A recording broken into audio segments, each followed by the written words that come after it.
Let's step into the empowerment of our creation energy with this Scorpio full moon that's happening on the 23rd or the 24th of April, depending on where you live. Today's the 23rd. I do apologize to everyone.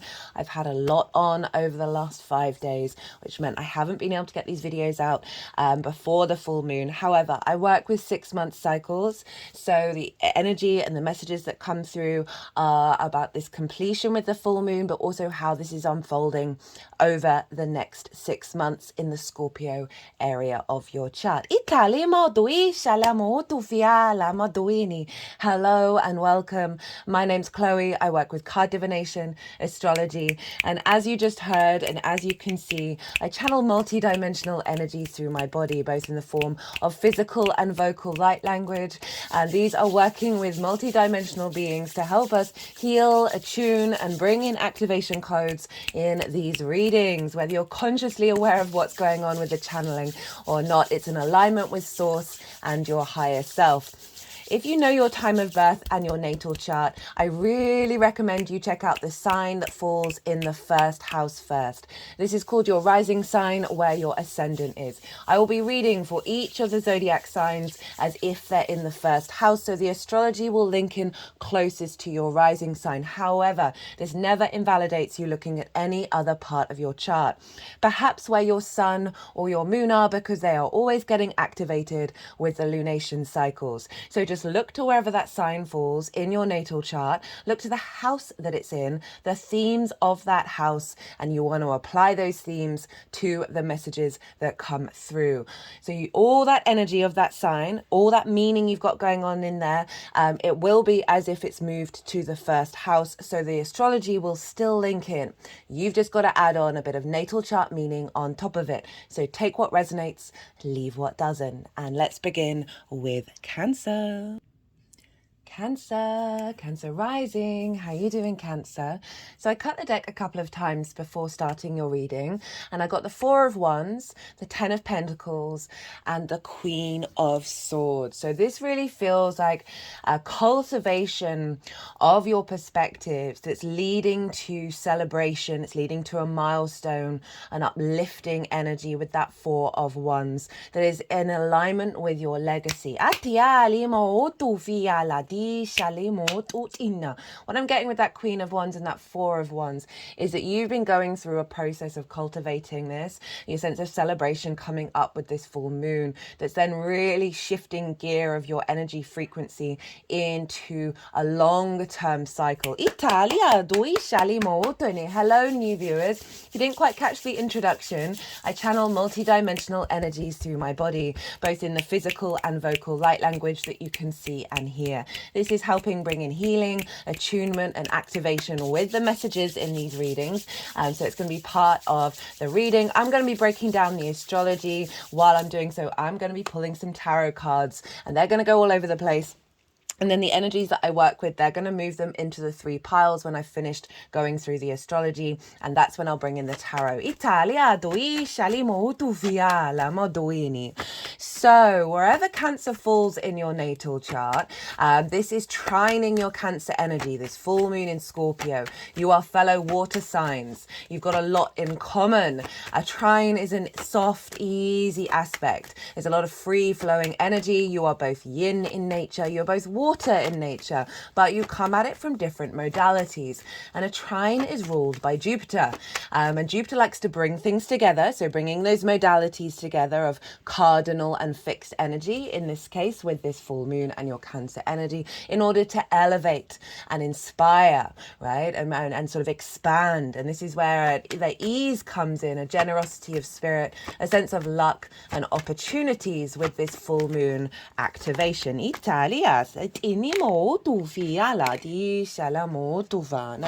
Now, wherever For those of you who don't have Cancer rising, I really recommend, words.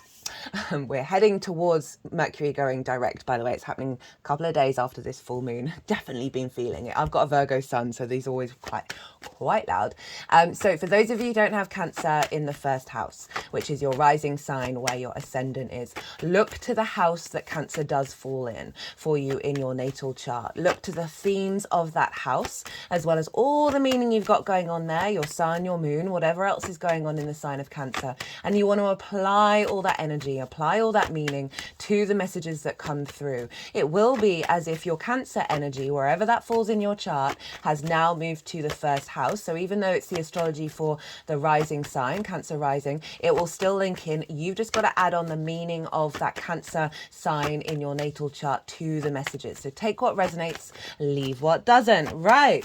So big full moon in the sign of Scorpio. As I said in the introduction, I do apologize. I've had a lot going on over this past week, which has meant that I haven't been able to get all these videos out before the full moon. However, I work with a 6-month cycle, so whatever's going on in these messages are not only to do with the full moon itself, but also the unfolding over the next 6 months that takes us up to the Scorpio new moon later on this year. So you're not missing out on anything that's coming through. But I do apologise. Just had, we've had big conjunctions going on. It's all been quite wild, and there's been a lot of good stuff going on, as well as a lot of difficult stuff, but it's all well and good. Anyway, so I'm pulling cards for 3 different piles. The first pile is the lead up to this full moon. And as I said, I work with 6-month cycles. So this is from the new moon in Scorpio that we had last year. What have you been integrating? What have you been working on? And then also with pile 1 is what is your energy showing up as that you're going to be then working with pile 2 and over the next 6 months. And pile 2 is the energy download. I see lunations as portals, both new and full moon alike. Yes, it's a full moon. Yes, it represents an element of completion and a sense of an ending and a celebration. But with all of that we've been working on, we then get a download that's linked into that will then unfold over the next 6 months. That takes us, we're constantly in a loop, guys, right? Even with every ending is a new beginning, and with every new beginning is an ending. We're honoring the cyclical nature of time here. So pile 1 is what you've been working on and what your energy is going to be working, how your energy is showing up working with this full moon. And pile 2 is the energy download that is going to be downloaded into your vessel that will then unfold over the next 6 months. The baseline for pile 2 is always the collective reading. I love the collective readings. They're my favorite. I get to expand quite a lot on certain practices that I've been working through that I see manifest. I always work from my own understanding rather than just applying principles that I've heard that I haven't put into practice. Also themes, big collective themes, big collective energies that we've all been working through, and often I'll bring in things of how to work with that. But I also break down the astrology in way more detail of how all the celestial bodies are talking to each other at the exact time of the full moon. And this forms a harmonic blueprint. This forms an energetic blueprint that I bring a narrative to that so we can have more clarity of, okay, what are we working with? Really enjoyed doing that collective reading. Lots of beautiful astrology. We're essentially being birthed via Pluto. And I did a collective tarot reading. That was, hello Neptune. All right, I'm going with all of those. Not quite the Queen of Swords, obviously. There's that 10 of Pentacles.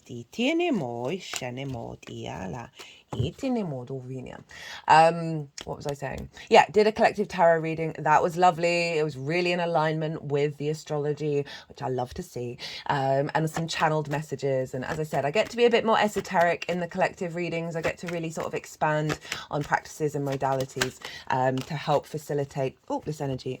The flowers have just fallen in, and that's reminded me on this full moon we are celebrating the cross-quarter fire festival of Beltane. Now, we've got 4 cross-quarter fire festivals every year, and they are the midpoints between the solstices and the equinoxes. So this ties us in with the longer term cycles that we work with.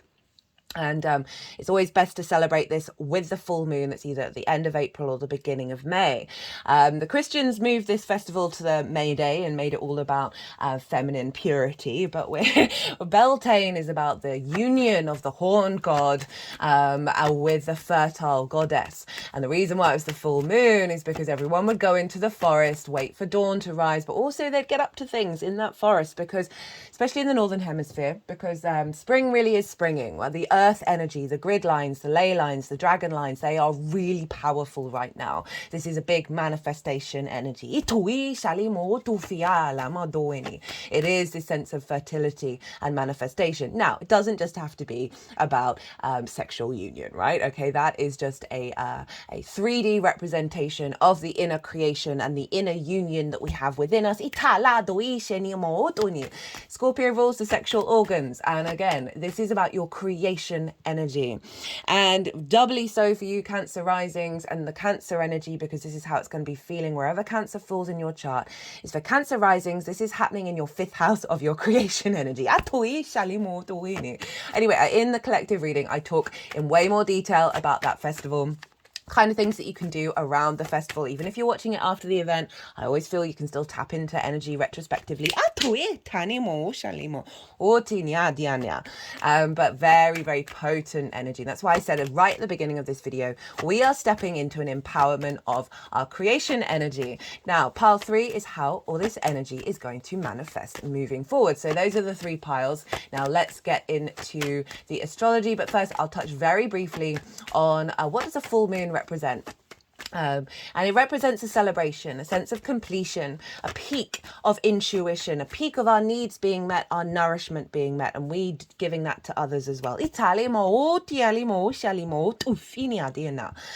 the moon, those are the things that the moon represents, and the moon is at her brightest at the full moon, so she's very, very powerful.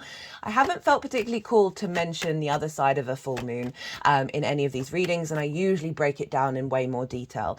But there is this element of the trigger, right? Because our intuition, our emotional needs, our nourishment, this can highlight with the opposition between the sun and the moon where those are out of balance, where our intuition is distorted, our emotional body's distorted, our needs are being, all of that, right? It can bring up triggers. And if it is going to bring up triggers, it is only to help you see what you're then going to be working on over the next 6 months and integrating. And I just generally haven't felt overly called to focus on that part of the full moon, and felt that in the collective reading as well. But just to highlight that there can be heightened howling at the moon and all of that.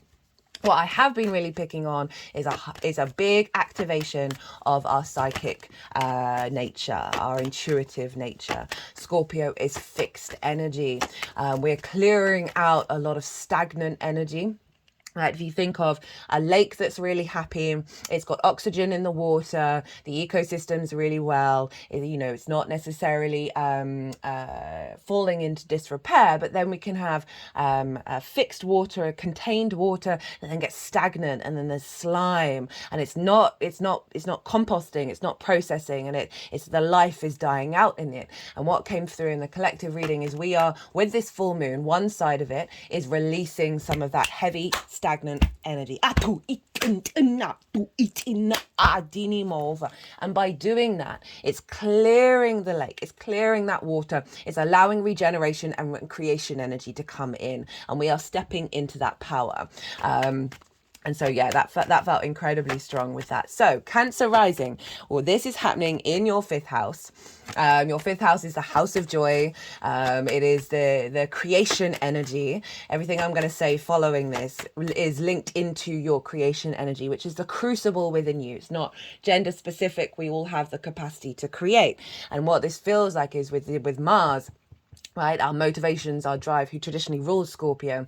This is allowing us to be in flow with the constant transformation, right, that very Scorpionic energy of our creation energy, and not be in fear of it, and not be paranoid about what's going on around us.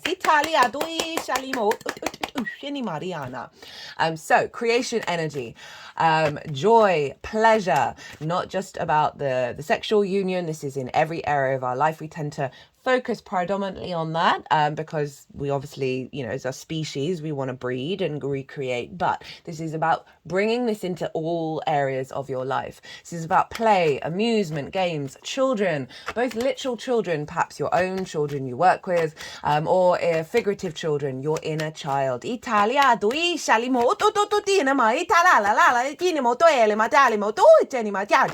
that was a very fast energy wanting to come out there when I said inner child. So obviously that's a big theme here. So also creative things you birth into the world that feel like your children. Hello, Sagittarius.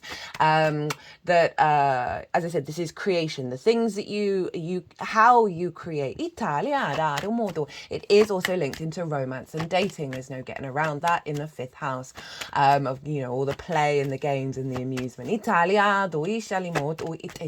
we've got a full moon here. So what this feels like is a completion again of that sort of stagnant energy being released. They were quite excited about the inner child work, and often in the 5th house we find addiction because the inner child can recreate the neglect it may have felt growing up. It doesn't matter what our parents do, there's always an element of that. Well, maybe not always, but the majority for us there is that. And so we then go and recreate that out in the world, and obviously we're all addicts, guys. It's not just the stereotypes.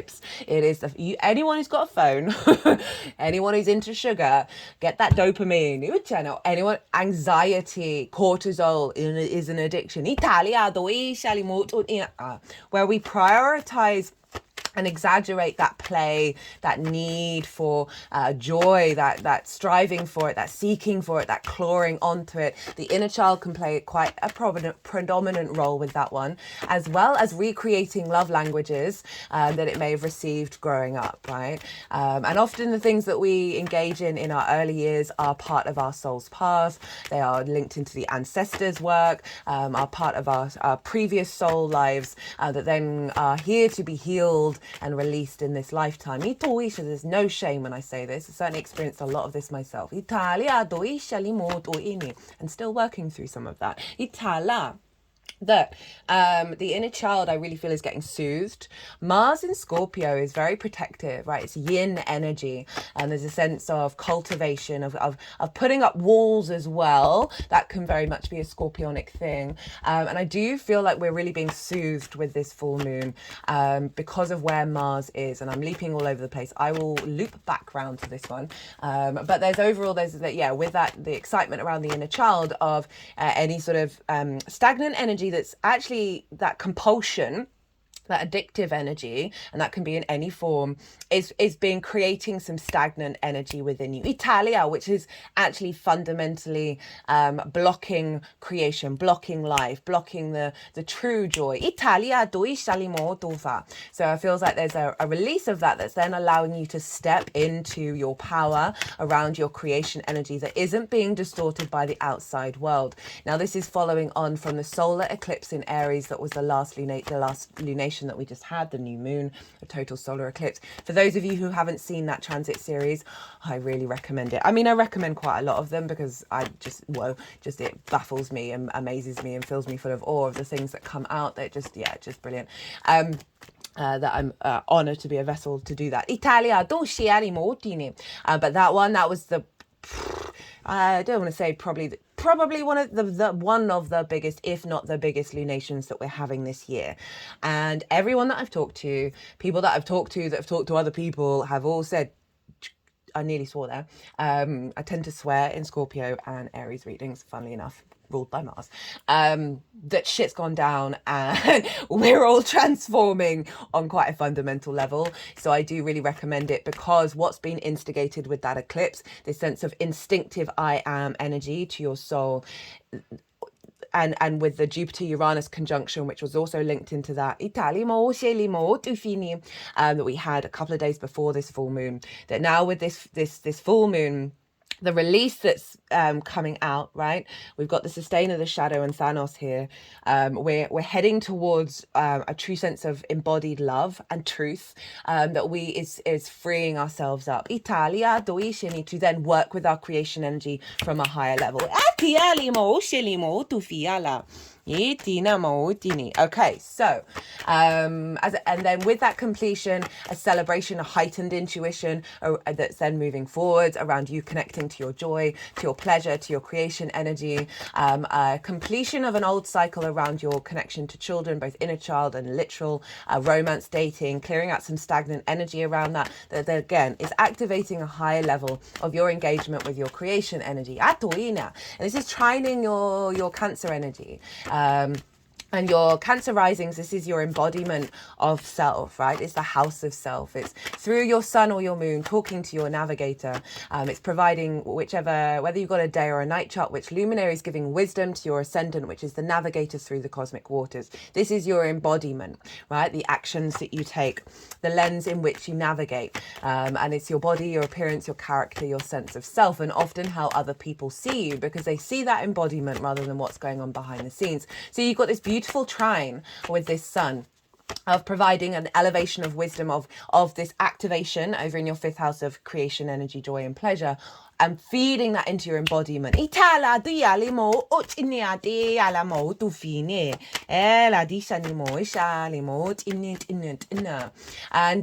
perhaps others seeing you more creatively, more with joy, right? And really elevating because you're Cancer rising, the moon is always really powerful for you because it's one of your rulers.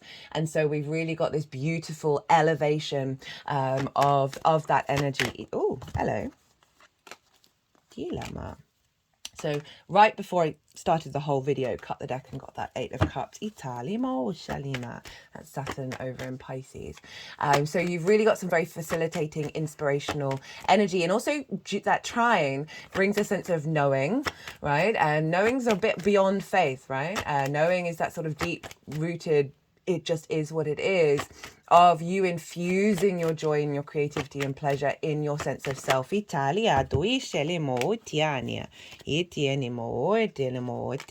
we had another one. Oh, tiene.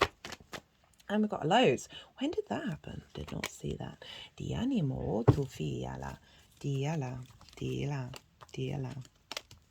And there we go. Right, I think that'll do. So let's get into the astrology. I'm going to talk about one of the major aspects, and then I'm going to move on to the rulership energy. So Pluto over in Aquarius is squaring the sun and the moon.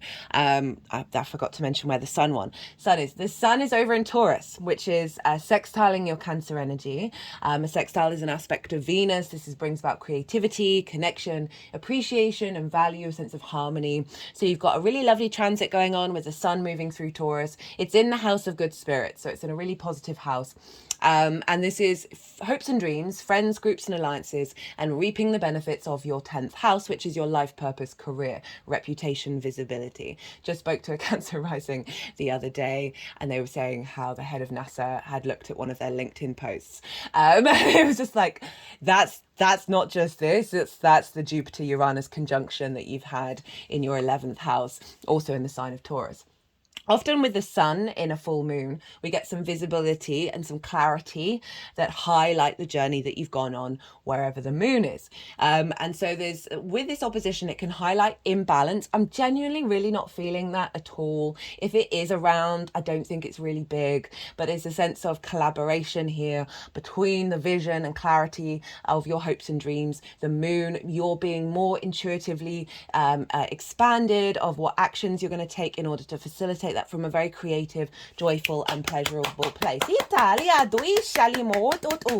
Your creation energy being visible to others, friends, groups and alliances, and perhaps more intuition about a sort of high priestess energy of drawing towards you, reaping the benefits from your 10th house, benefits from the 10th house that is then going to facilitate your creation energy. Now, Pluto squaring the sun and the moon. So we've got this opposition between the sun and the moon, and Pluto's here squaring it. Squares are a 90-degree angle. This is forming a T section, and with a T section, we always want to look to the bottom of the T for the release point. Now that's Pluto.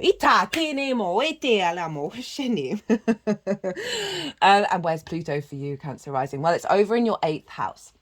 Now, the 8th house, love the 8th house. It's a very interesting house. It's a very magical house. This is the house of transformation. It's the house of the outside world's resources.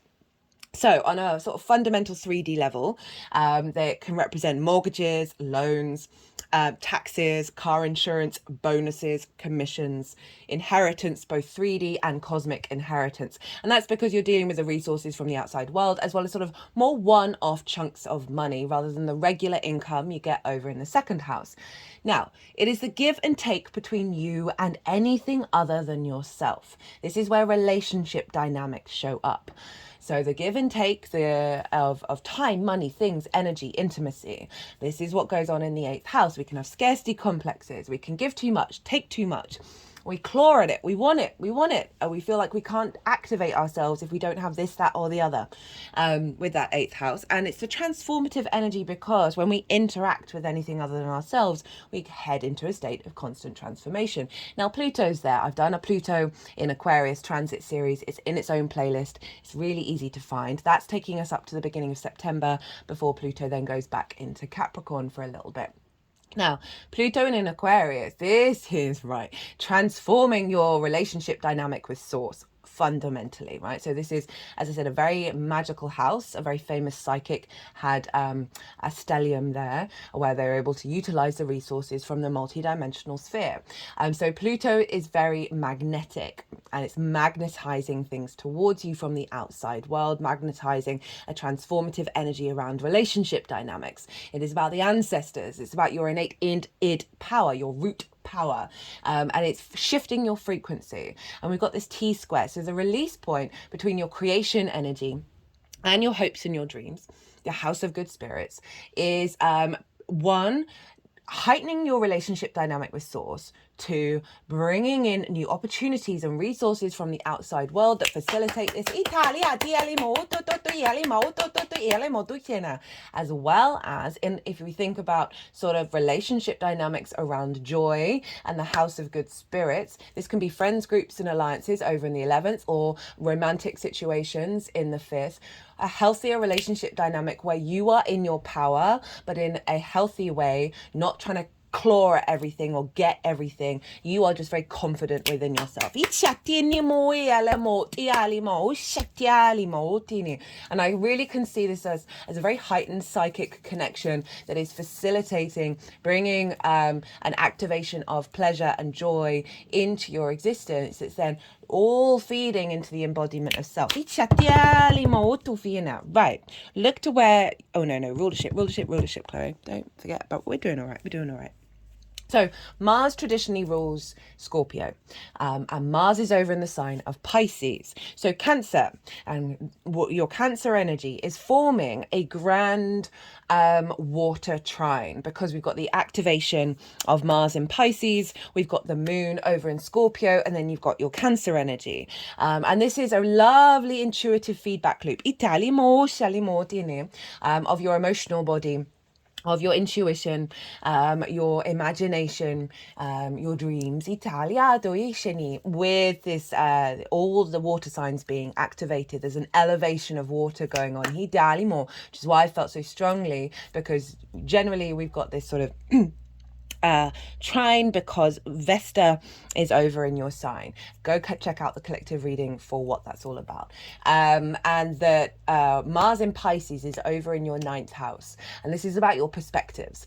It's your morals, your ethics, your philosophies, your connections to God, spirituality, book, religion, nature, science, all of these matrices. There's so many matrices on this in this universe that we are navigating ourselves through. We are understanding who we are in connection to it and what it is that we desire. It's also about teaching and learning, mastering of something, as well as sharing your perspectives. It's also about going and exploring different perspectives, and both like foreign travel, multi-dimensional spaces, all of that. And Mars is there, and Mars is tapping into your intuition. Pisces is incredibly psychic, right? A very, very fluky, maybe not say psychic, but very magical, very synchronistic. It is the non-linear energy, the connective web of our emotional unconscious spaces. Source energy is very loud in Pisces. It's the final sign. And so Mars being there is very much in alignment with your motivations and drives, your actions, your instincts, being in alignment with your intuition. It's just come out of a conjunction with Saturn, which was getting us to activate a new cycle of we're no longer repeating old cycles. I talk about this loads. 1 in the Aries solar eclipse, 2 in the Pisces, the Jupiter Uranus conjunction, which happens once every 13 to 14 years because Mars was involved with that. So go check those out because there's a lot of overlap with a lot of these transits at the moment with that. But essentially, Mars is helping you find your confidence in your perspective. And this is influencing your creation energy.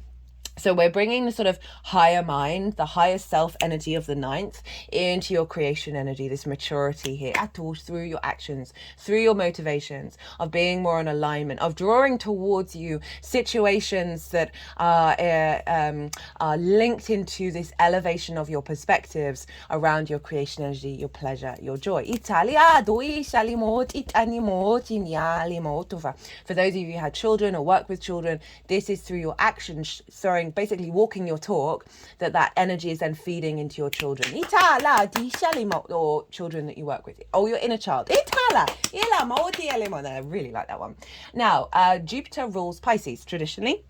So we go over to where Jupiter is, and Jupiter's in Taurus with the sun. So we've got a lovely loop here of influence of the house of good spirits. Jupiter loves being in the 11th house. It's its favorite house to be in. So you've got some really great support here. It's just come out of a conjunction with Uranus. Think back of what was going on the weekend of the 20th, 21st, the weekend just gone. Well, what clues that are highlighting how the next 13 to 14 years are going to unfold. You may have also noticed clues of the closing out of that cycle in the lead up to that from 2011. So Jupiter is expanding your hopes and dreams, expanding the wisdom around you, being seen in friends, groups and alliances, providing more opportunities of reaping your rewards from your 10th house. Is feeding into your perspective. So it's bringing in the house of good spirits, feeling in good spirits into your perspectives, right? And elevating that really high in order to then bring in that maturity and that elevation to your 5th house. Now, Venus rules Taurus. So where's Venus? Because Venus is influencing Jupiter and therefore influencing Mars, which is therefore influencing this moon. And Venus is over in the sign of Aries. She's quite closely conjunct Chiron. And this is in your 10th house of your life purpose, your career, your visibility, your reputation, bosses as well. Venus moving through there. She's bringing you some charm to your visibility. And this is getting locked in for the next 6 months, by the way, with Chiron, master teacher, wounded healer, right? It was very, through the wounds, we find the wisdom. This is very much linked into that Aries eclipse. And also the elevation of you becoming, being seen as someone who's able to transmute wounds and archetypal traumas in your 10th house, however that falls in your career, as well as bringing in a lot of wisdom and sharing that wisdom. Venus is very connective. She is bringing a sense of appreciation and value to your life purpose, to your career, that that is activating a new level of wisdom that is then feeding into Jupiter, of how you're then seen by friends, groups and alliances into your perspectives, elevating your creativity, but also, if we take that out, of a sense of your soul's path a wound being healed here, stagnant energy cleared around that is then allowing you to expand more, to activate your hopes and dreams, which is seeing your ability to bring that perspective, that higher level of perspective into your creativity, where you're making steps to fulfill those dreams. Right, look to where your sun and your moon are in your natal chart. Look to the houses that they're in and the themes of those houses. You want to apply those themes to what might be showing up with this full moon, because they always get activated. So that will add on a more personal understanding with everything that I've just said, of adding on those extra themes to how this is going to unfold. If you do any manifestation, intention work set around the full moon that's bringing this download in and amplifying it, you want to bring in those themes as well. Right, I'm going to go consciously quiet. I just realized that my lighting hasn't been on point. I'm going to go consciously quiet. I'm going to soften my mind. The energies that I work with, they are going to move through me.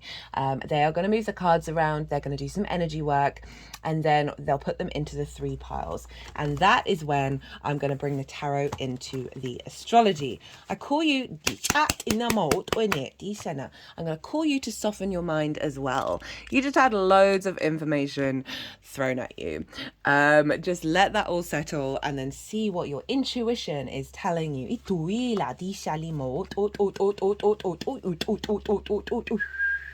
Okay, some healing around not feeling visible, not finding your joy. This is also the inner child. They've got the finger over the third eye of the sun. They've now put it up to the third eye.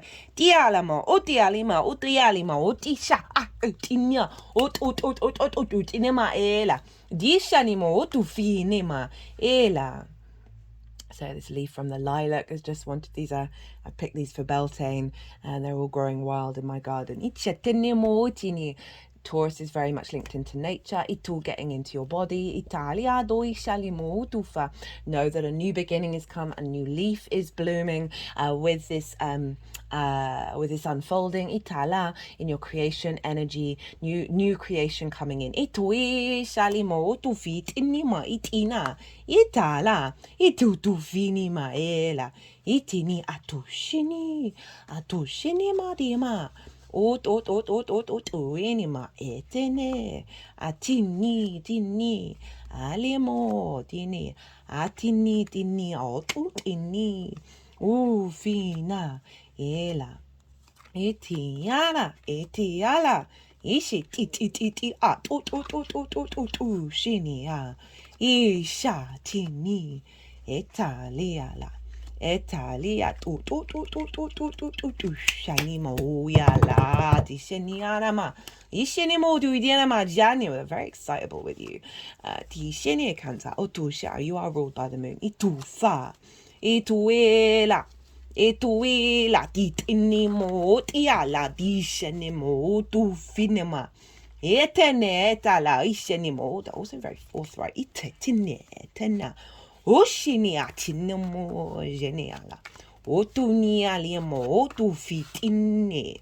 Itinema ila dishini ototototototinama.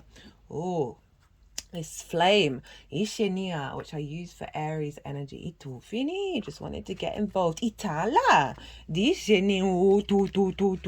Etelema, dishini mo tinema itiala. Itinima inima etala dishala. Look at those aces. Dushiniala dinimo dinime Italy. Whoa, look at that spread. Look at it. Dishanimo diala madiala ditinima. Okay, Cancer.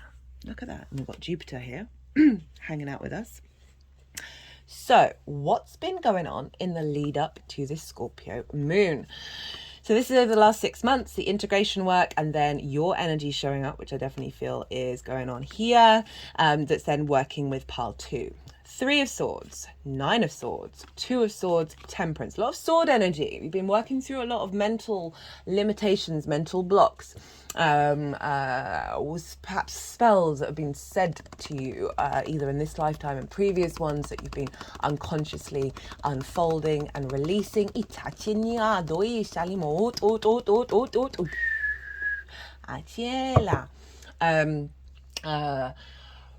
Bringing in a new vision. With this Ace of Swords crowning it all. Got the Three of Swords with the Nine of Swords. So Three of Swords is about grief and heartbreak, right? It's about restrictions of your heart energy. It's not just linked into romance, but as this is a culmination in the fifth house, that can very much be a part of it, right?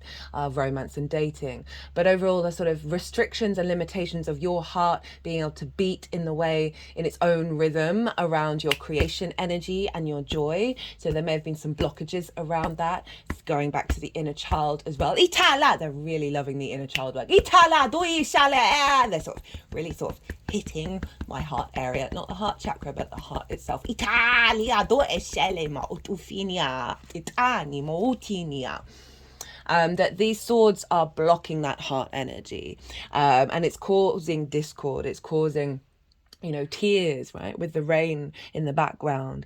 And again, this can be things that you have said to yourself, things that others have said to you, situations that have caused certain perspectives that you have about love, about your joy, about your creativity, about your pleasure. Oh, I'm feeling the tears come up now. This also, I think that's kind of it. My brain just went completely blank there. But overall, this sense of restriction around that creation energy and joy. And then we got the Nine of Swords. And this is a sense of anxiety, right? This is sleepless nights. This is worrying about things that you can't control, which I feel like is this energy that it's about it's about the release process, rather than the over analytical of that then takes us back into repeating old cycles. This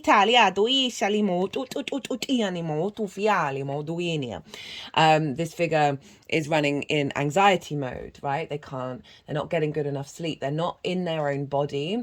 They're very worrying about the past, recreating that in the future. For some of you, this might be worries about children.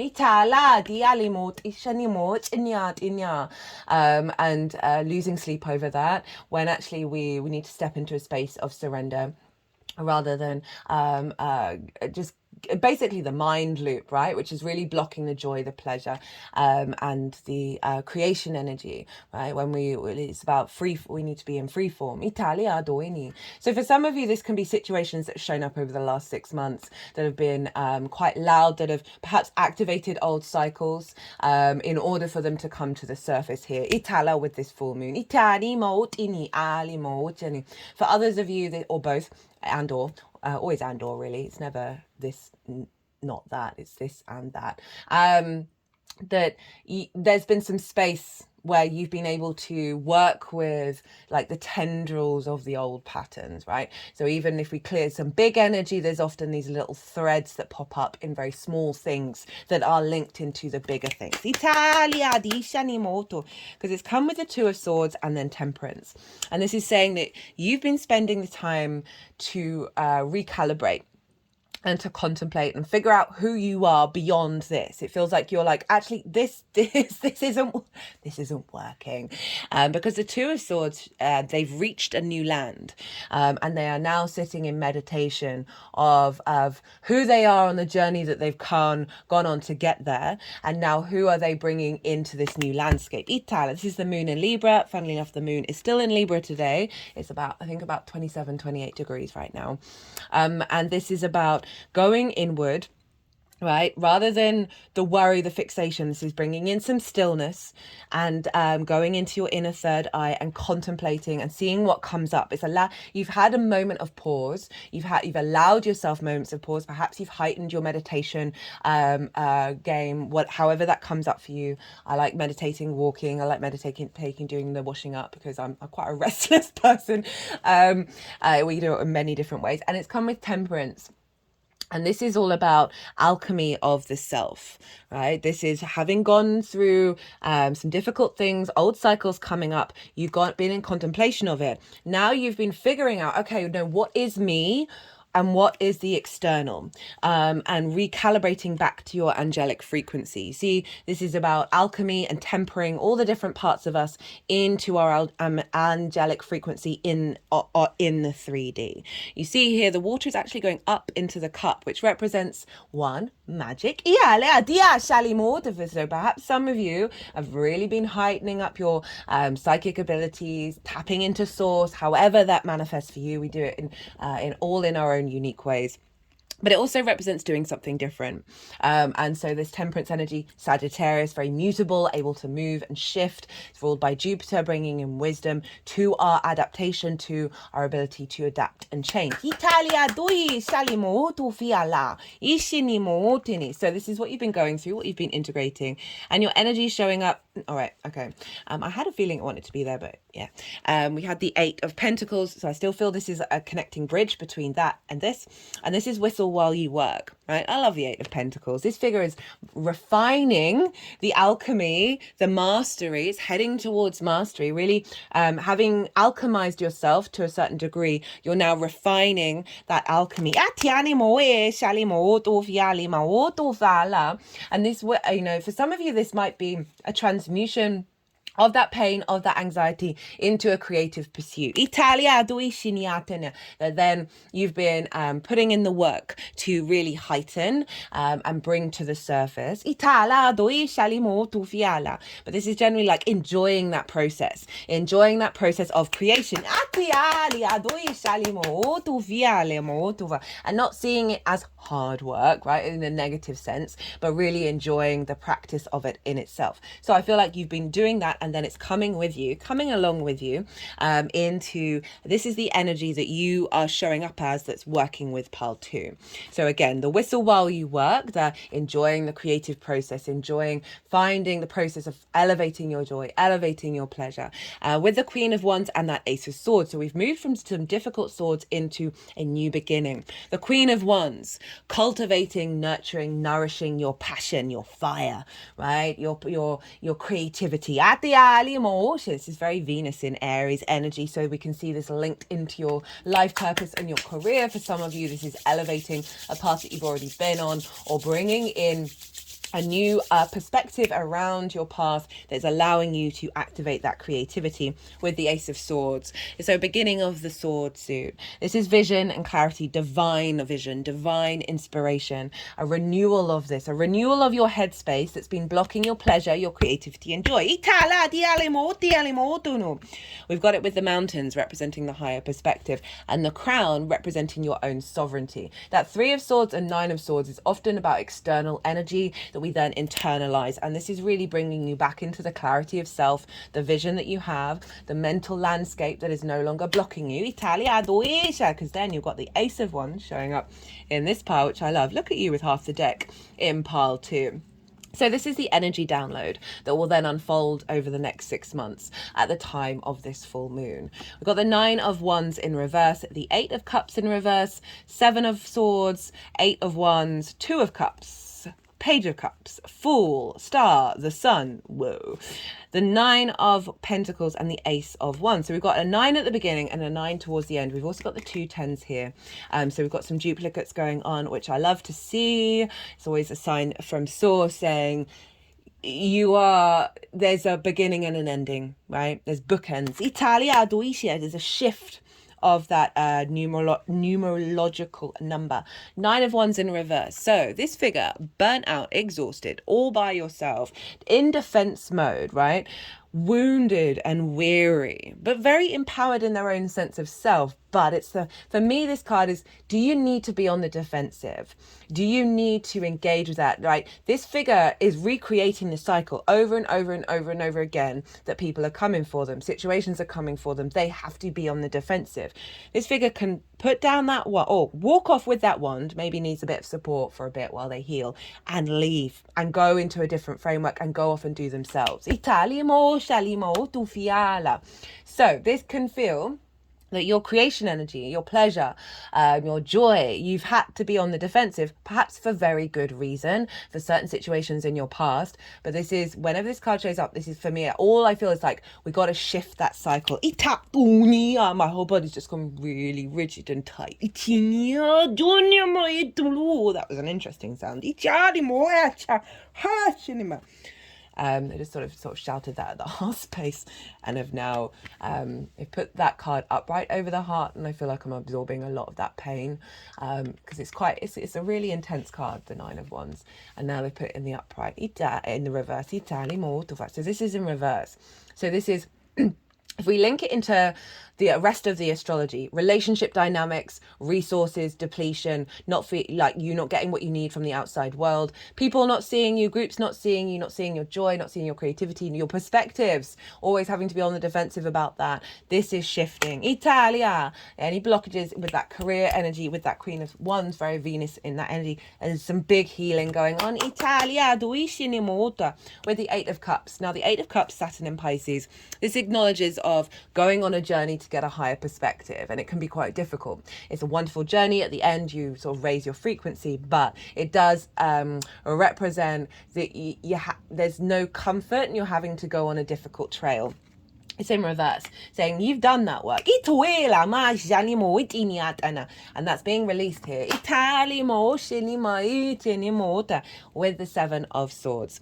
Now, I love the Seven of Swords. This is about, this figure is stealing away the Five of Swords. The Five of Swords, for me, is probably the most difficult card in the tarot. It is conflict. The bully in the room, whether it's in your head, externally, or you may be the bully, the victim mentality. Well, we can be all of these things. There's a sense of domination and winning at what cost. In the Five of Swords, they've won the Three of Swords over there. So again, this is representing through that Three of Swords that you may have experienced perhaps at a very early age, because we're dealing with the inner child here. We then recreate that. We then recreate that discord, that conflict. This is stealing it away. This figure is stealing away that Five of Swords to bring in the Two of Swords of this inner peace. This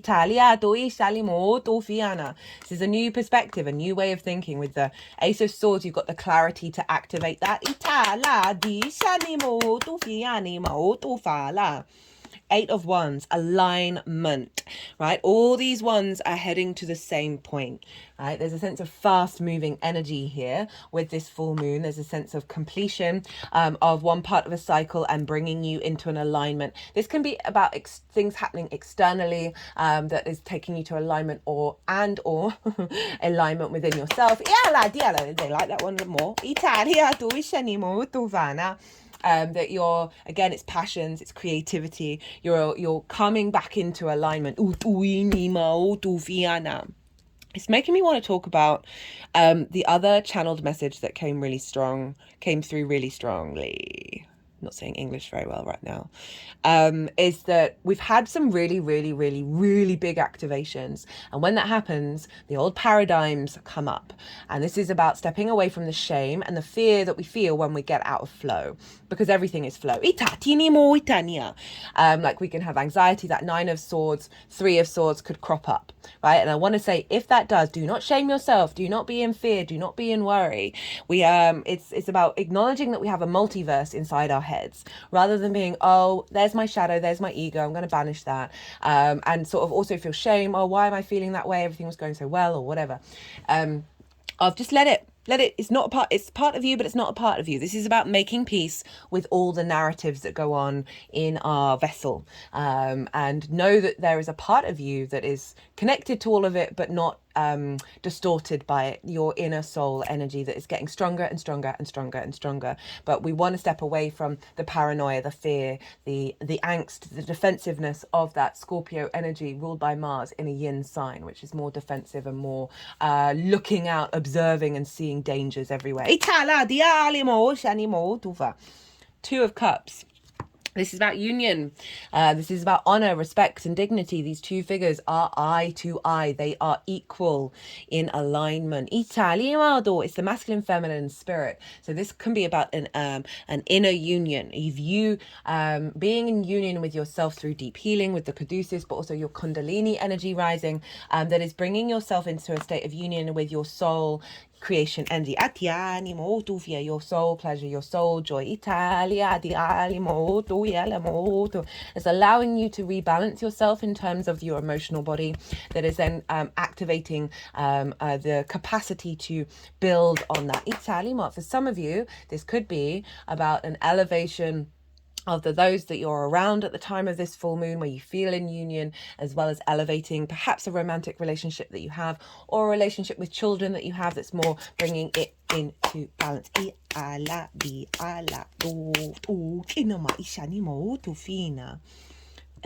Page of Cups. So through this activation, through this alignment and rebalancing, we've got the Page of Cups. Pages are very youthful. They're very excitable. They've just got into the court. They're very, very, it's a lot of big and lots of energized energy.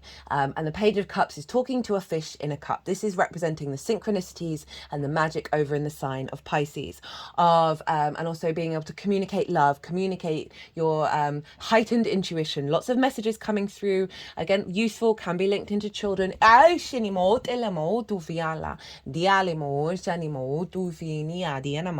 But overall, there's a sense of, generally for the collective, I'm getting a heightened sense of your intuition that's more playful, more in alignment with your creation energy collectively.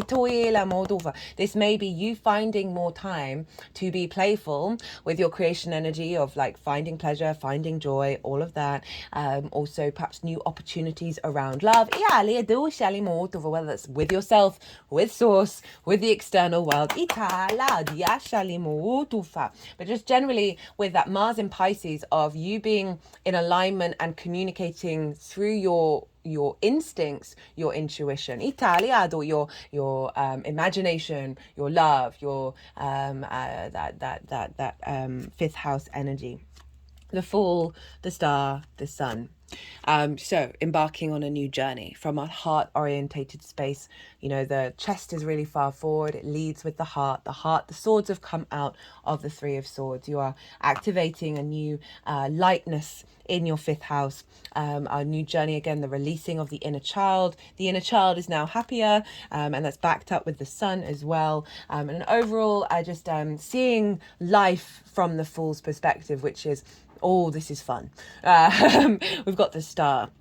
One, this represents deep healing, but I'm getting more with this one of you stepping into your galactic energy, your unique energy, and your ability to see that star energy within yourself. It's also about hoping and dreaming. So shifting away from the limitations of that Nine of Swords, the Three of Swords, of being stuck in stagnant energy in the mindset. This is Aquarius as well, so this can be bringing in more resources, more alignment from source. Healthier relationship dynamics, right? That allow you to be uniquely yourself and that be received. The Sun. Look at that inner child, very happy, very open, very free. There's joy here. There's vitality. There's vision here. There's animation. This is a big yes card. So there's a real sense of saying yes to the fifth house, of like of the light that's pouring in. Your light codes are being activated. Nine of Pentacles, Ace of Wands.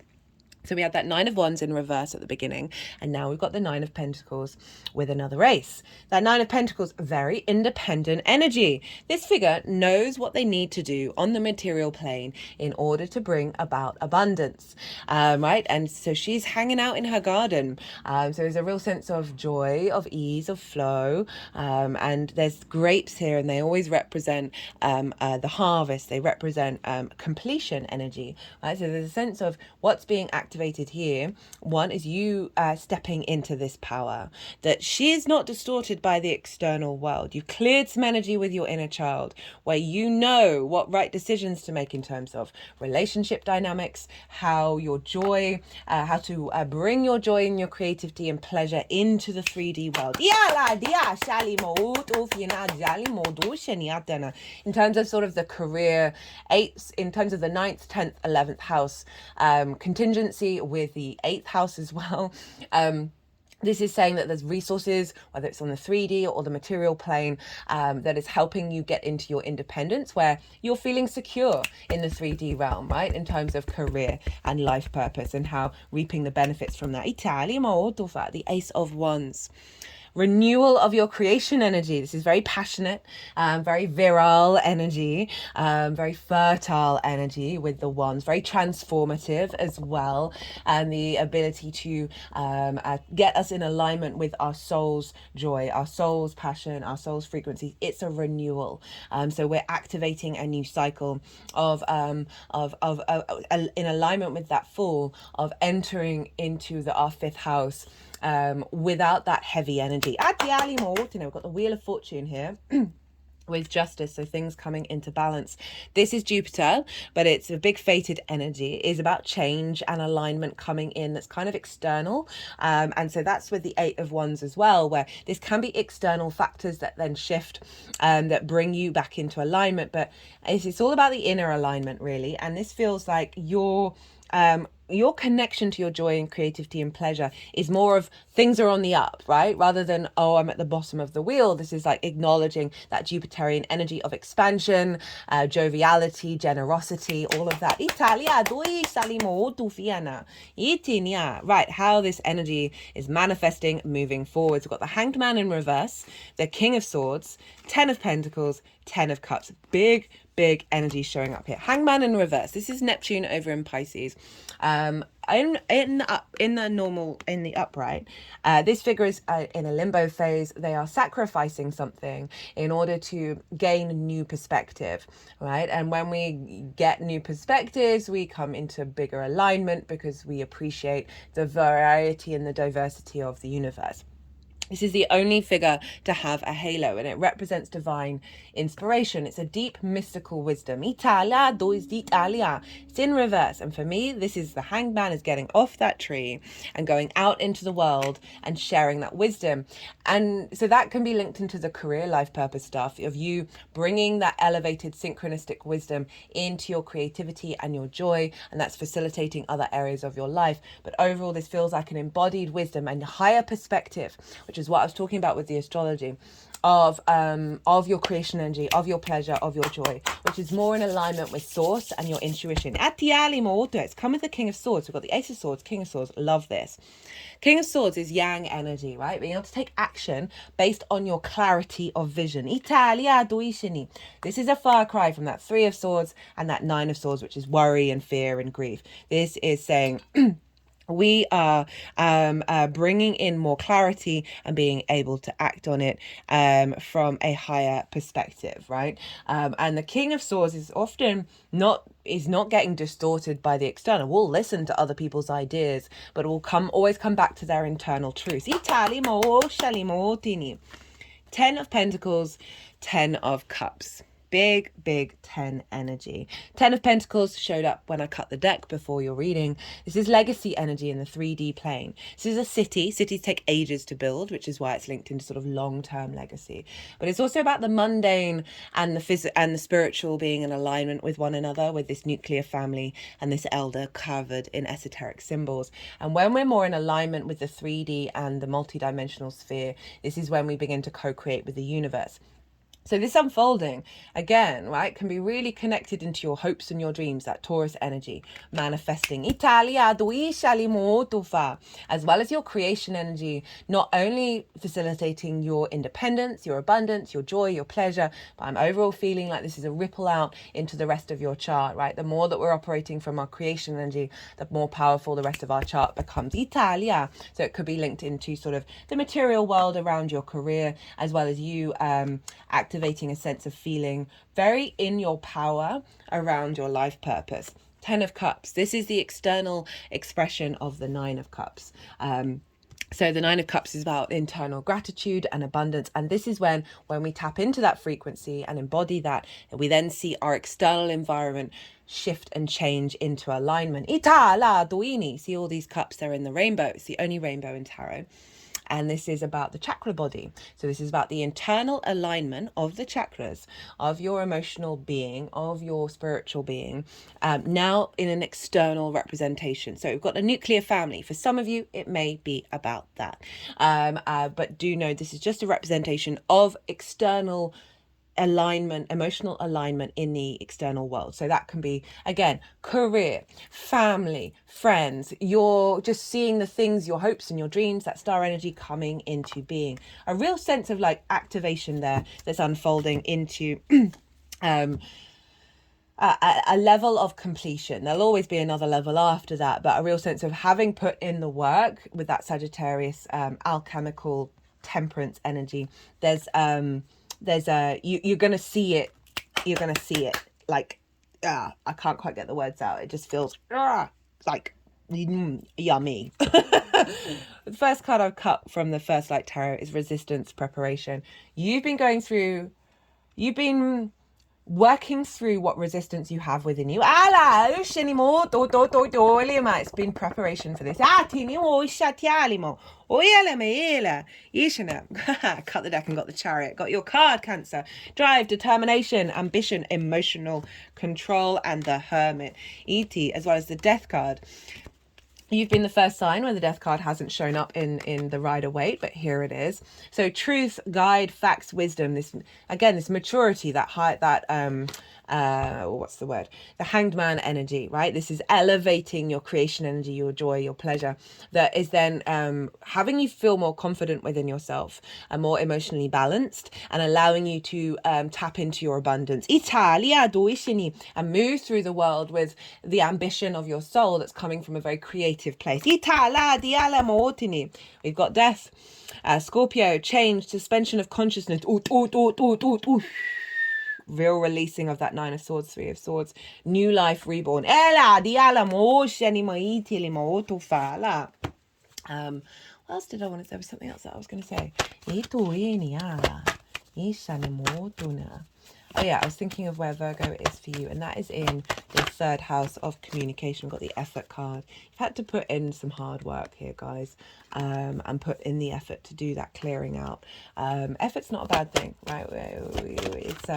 It actually is incredibly satisfying to see things then unfold through the effort that you've put in.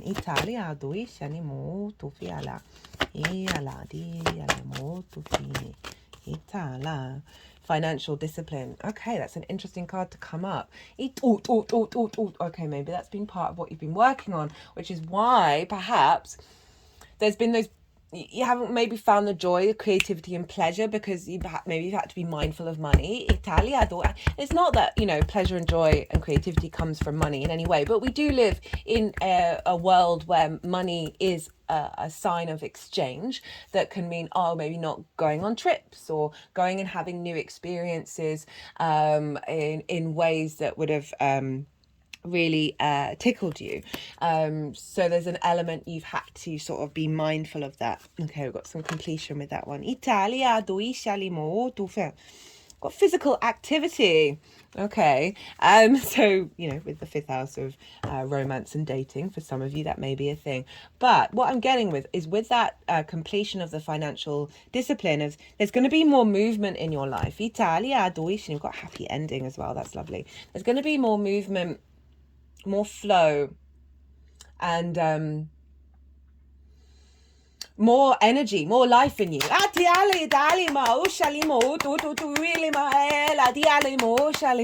a little while to get to that one. We've got follow your dreams and abundance as the final card. Synchronicity is also there. So there's big shift. Follow your dreams, hopes and dreams. That's hilarious. Tap in, find, because it's fixed energy. There is this element of going into stillness.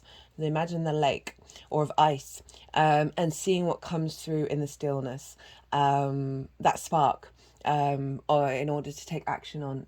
Don't know why I felt called to say that. Obviously that might be for some of you. Right, let's yeah. I really enjoyed that reading. I hope you did too, Cancer.